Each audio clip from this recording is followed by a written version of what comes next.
In the land of Adiagor, nestled in the eastern part of Nigeria, there once lived a wealthy chief named Oborri.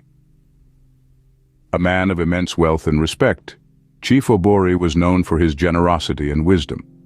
However, his greatest treasures were not his possessions, but his two sons, Eyo and Essido.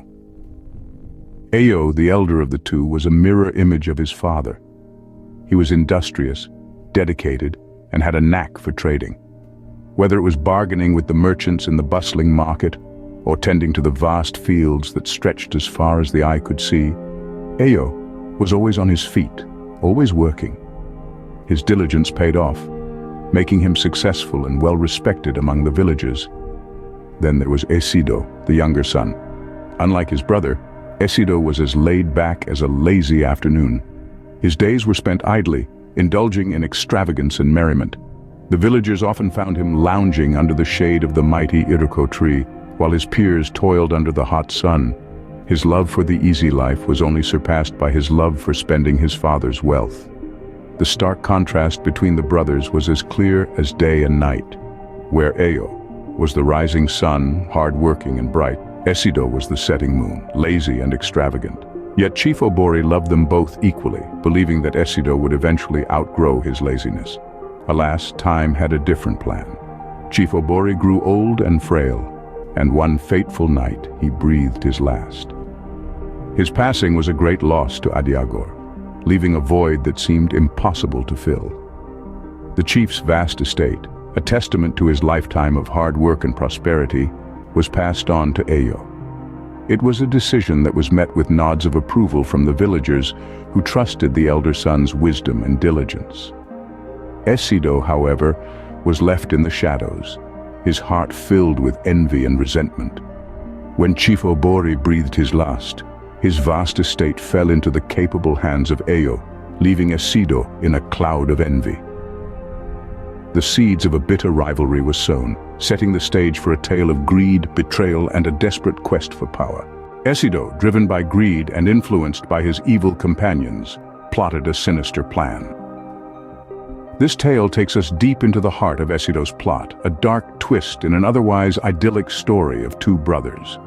Essido, unlike his hard-working and successful brother Eyo, was known for his laziness and extravagance. The lure of easy riches and the whispers of his sinister companions led him down a path of treachery. As the plot thickens, Essido, under the influence of these companions, makes the dreadful decision to poison his own brother. This was no ordinary poison, mind you. This was a concoction of deceit and betrayal, brewed in the dark corners of Essido's heart. A brew that was as toxic as the envy that seeped from Essido's very soul. His companions, those agents of evil, spurred him on, their influence seeping into his actions like venom into a wound. And so the plot was set into motion. The poison was prepared, its lethal concoction hidden behind the innocent facade of a common meal. It was served to Eyo, who, unsuspecting of his brother's treachery, took the fatal bite. And just like that, Eyo, the hard-working, beloved brother, fell victim to Essido's plot. In the aftermath, Essido wore a mask of grief, concealing his dark triumph beneath layers of feigned sorrow. The villagers mourned the loss of Eyo, their hearts heavy with grief, their minds clouded with questions. Little did they know, the answer lay hidden in the shadows, behind the deceitful eyes of the grieving brother. With Eyo out of the picture, Essido had his brother's wealth all to himself. But as we will see, ill-gotten gains seldom bring lasting happiness. Stay tuned as we delve deeper into this story, a cautionary tale of greed, betrayal, and the consequences of evil actions. But as they say, easy come, easy go, Essido squandered his ill-gotten wealth. He was like a man caught in a whirlwind of extravagance, spending lavishly on trivialities and indulging in mindless pleasures with his evil companions. His once abundant wealth dwindled at an alarming rate, like water slipping through fingers. In the village of Adiagor, whispers started to float in the air. The villagers who lived in humble mud houses with thatched roofs began to question the sudden downfall of the once wealthy Essido. How could such wealth disappear so quickly, they wondered, their eyebrows knitted in suspicion. As the days turned into weeks and weeks into months, Essido's riches were reduced to mere dust. He had squandered it all, leaving nothing but a trail of debts. His creditors, once charmed by his wealth, now hounded him relentlessly.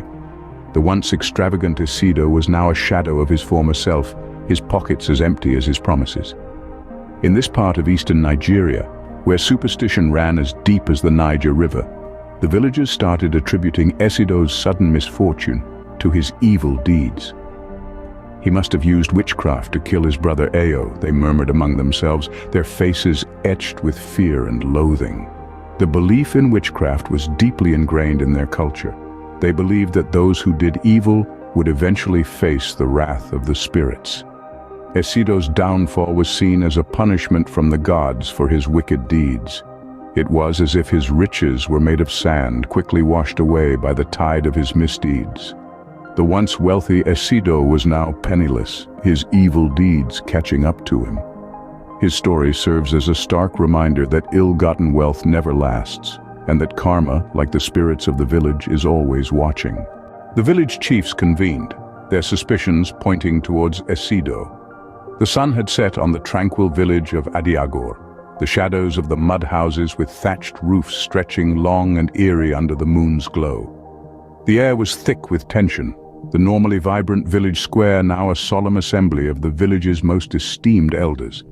They sat in a circle, their brows furrowed in thought, the crackling fire in the center casting dancing shadows on their faces.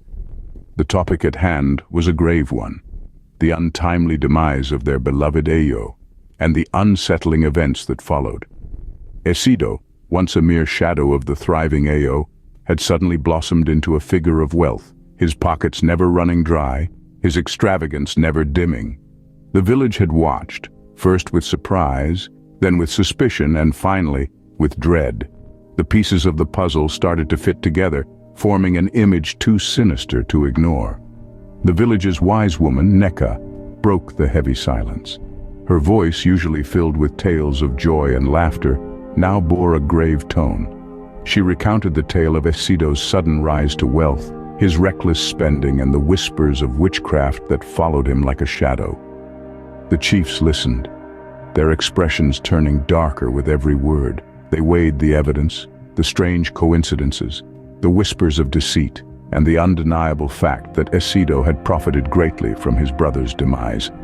The conclusion was as hard to swallow as it was obvious. Essido, their fellow villager, the son of their respected Chief Oborri, had let greed corrupt his soul. He had taken the life of his own brother to fill his pockets. A chilling silence fell upon the assembly as the reality of Essido's treachery sank in. Essido's fate was sealed, and his guilt was as clear as day. The verdict had been passed, and the village would soon learn of the dark deeds that had taken place under their very noses. And so, the tale of Essido serves as a timeless lesson. A story spun from the loom of human experiences, woven with threads of greed, laziness, and the influence of ill companionship, hailing from the rural landscapes of eastern Nigeria. Essido, the prodigal son of Chief Oborri, chose a path paved with shortcuts and deceit. He shunned the toil and sweat that his brother Eyo embraced. Instead, he sought fortune and prosperity in the shadowy corners of treachery and dishonesty. A choice that led him to poison his own brother, a hard-working and fair man, to inherit wealth he didn't earn. But as the age-old adage goes, easy come, easy go. The wealth that Essido had so ruthlessly acquired slipped through his fingers like sand, squandered on frivolities and the company of those who fueled his worst instincts. As the villagers looked on, Essido's fortune dwindled, his life becoming a stark reminder of the consequences of greed and laziness. The chiefs of Adiagor, wise and just, saw through Essido's smoke and mirrors. They concluded that Essido had indeed poisoned his brother, a crime paid for by the loss of his ill-gotten wealth and the respect of his peers. This tale, echoing through the mud houses of Adiagor, serves as a mirror to reflect upon our own choices. It's a tale that reminds us that shortcuts may seem appealing, but they often lead us astray. It teaches us that the company we keep can shape our fate, that greed and laziness are poisons more potent than any concoction Essido could have brewed. And most importantly, it highlights the value of hard work and integrity. Eyo, despite his untimely and tragic end, is remembered as a man of honor, a man who earned his wealth through his own efforts. His legacy stands tall, a beacon of respect and admiration, while Essido's name is but a whisper, a cautionary tale shared in hushed tones. Remember, folks, hard work pays, but shortcuts like Essido's, they'll only lead you down a rocky road. That's it for today's folklore, folks. We've journeyed together through the tale of Essido and his ill-fated companions, a story as rich as the Nigerian soil from which it springs. We hope you've enjoyed this journey as much as we've enjoyed sharing it. We've got plenty more tales where this one came from, so why not dive into another? You'll find 2 of our other very interesting folktale story videos showing up on your screen right now. Don't forget to like, share, comment, and subscribe. And until next time, keep your companions wise and your work ethic wiser.